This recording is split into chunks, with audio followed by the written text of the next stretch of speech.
Hi there, Prayer Plant Girl here. So today I am pre-sprouting my Anemone and Ranunculus corms. I stored these corms over the winter from last year, and that's the first time I've ever done this, so I'm still a real newbie at this process, but I thought I'd bring you along. When I stored the corms, I simply dug them up from the ground, cleaned off as much excess like leaves and roots and whatnot that I could off of them.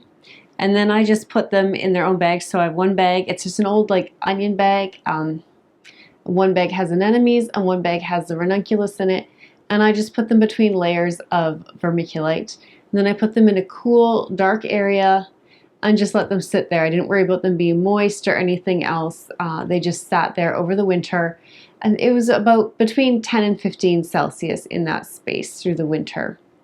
So now I've taken them and I've put them in bowls and they're just soaking in some water. And they've been doing this for about 3 hours now, and every once in a while I just come by, just give it a little stir, and they're starting to plump up. And this is just to rehydrate them. So this bowl here has the ranunculus in it, and you can see a ranunculus here, and then how much more hydrated they are and how much they plump up. So there's the dried out ranunculus, and here's the one that's been plumped up. So this is what they looked like when they went in the water, and now 3 hours later. It's almost like a dahlia tuber, but on an extreme miniature size here. So you have all these little kind of tentacles coming down. So I'm going to put this dried one back in the storage medium, and I'm actually going to save some of them for sprouting again in a few weeks.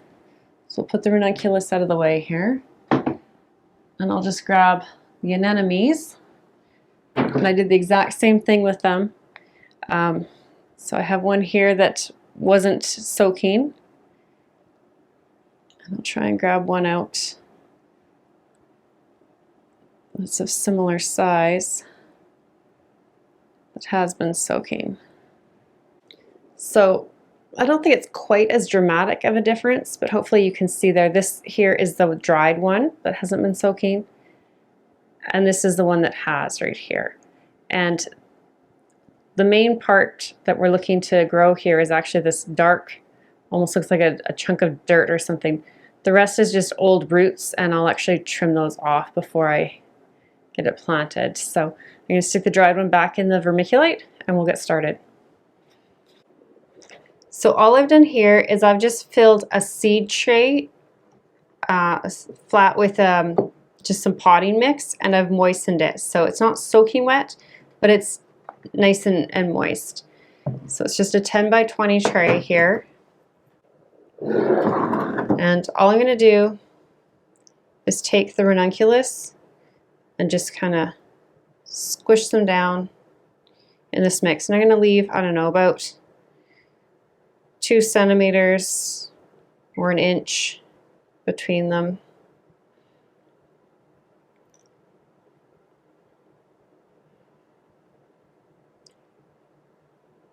Now, some of them are a lot smaller than the rest, and I'm not sure, it hasn't plumped up as much, so I'm not sure how well this one will grow. We're going to stick it in there and wait to find out.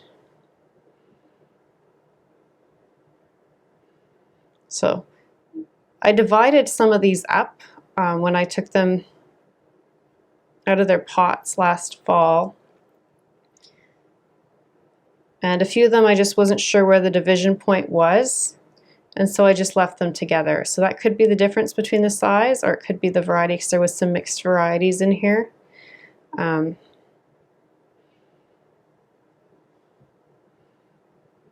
But we'll find out how it works out between the smaller ones and the larger ones.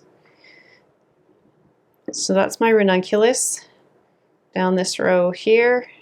I'm just going to put a dividing tag. There was 10 in there, so there is some empty space here. And then the anemones, like I said, they seem to have some extra roots and things attached. I think they can actually come apart a bit more, some of them. So I'm just going to give them a gentle gentle pull, and if they want to separate, I'll let them. That one doesn't seem to want to. So I'm just going to go through and I'm just going to trim off, if I can now that it's wet. So I'm just going to trim off some of this excess material here.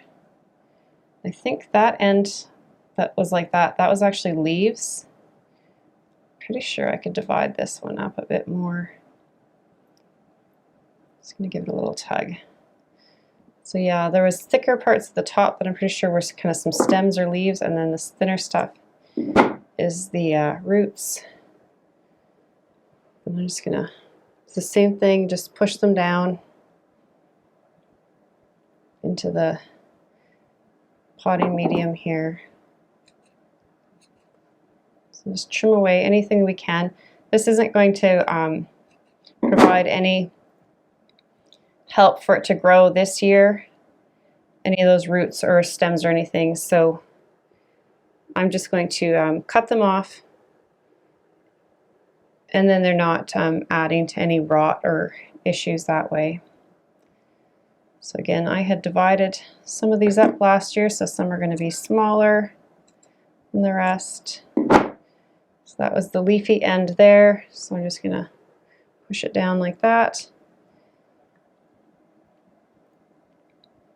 This one has two definite growth points coming, or three, I mean, definite growth points coming out. So there's one here, there's one in the middle, and there's one on this side. But they're hard to see a good division point. And like I said, I'm still new to this, so I'm just going to leave. If it doesn't want to come apart easily, then I'm just going to leave it together. It won't hurt it. And we'll let it grow like that.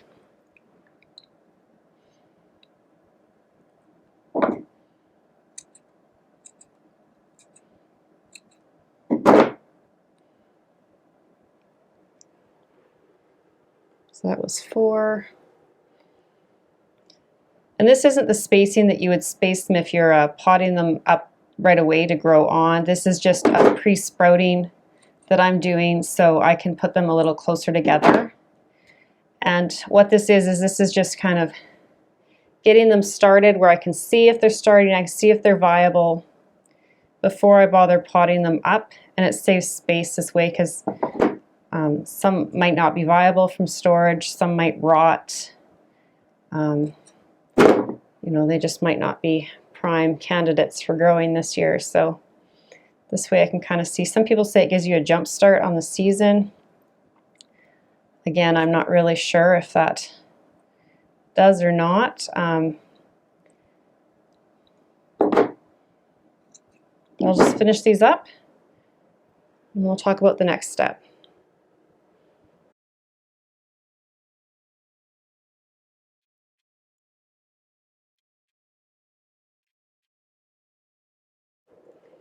Okay, so they're all in there. So I have 12, 13 anemones here to get started.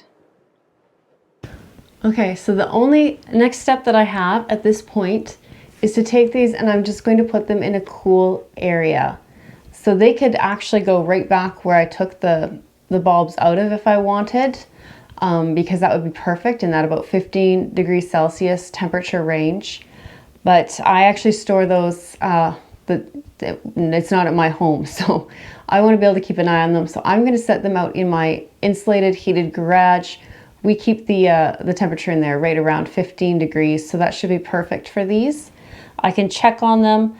I don't really want to keep them wet, but if they dry out, you know, quite a bit, then I will come in and just spray them a little bit just to give them a little bit of moisture. Some people will cover over the corms entirely and put like a thin layer of potting soil over them. I'm going to leave them like this so I can see what's going on. I can come in and kind of give them a little feel, see if they're getting mushy, see if there's any mold growing on top of them or anything like that. Just because I am a little bit new to this. I grew these last year from an order that I'd placed, but I've never stored them before and done them up this early in the season before. So I want to be able to have a really good look at them and keep an eye on them while they're pre-sprouting here. If I remember from last year, it was a couple of weeks before I got some really good pre-sprouting growth on them. So that's when I'll kind of be expecting some more action with these corms. So I'm gonna, like I said, put them somewhere cool, keep an eye on them, and just watch. Once they start to send out shoots and sprouts or send out rootlets, you might see really fine white little new roots coming. You can pick them out, just kind of stick your finger under and gently just pull them out of the soil and pot them up into the containers that you want to grow them on in. They like cool weather, so you want to get these out when it's, you know, not freezing out anymore, but it's still quite cool during the day. And you don't want to have freezing temperatures at night. If you're going to have freezing temperatures at night that are really close to that freezing mark, you could just cover them with a couple of layers of fleece or have them in a protected area. I'm hoping by the time they're sprouting, I can have my cold frame up, and hopefully the weather will cooperate and I can just keep them in the cold frame with some fleece over them to grow on. But I'll update you when that time comes. So thanks for watching, and we'll see you next time. Bye.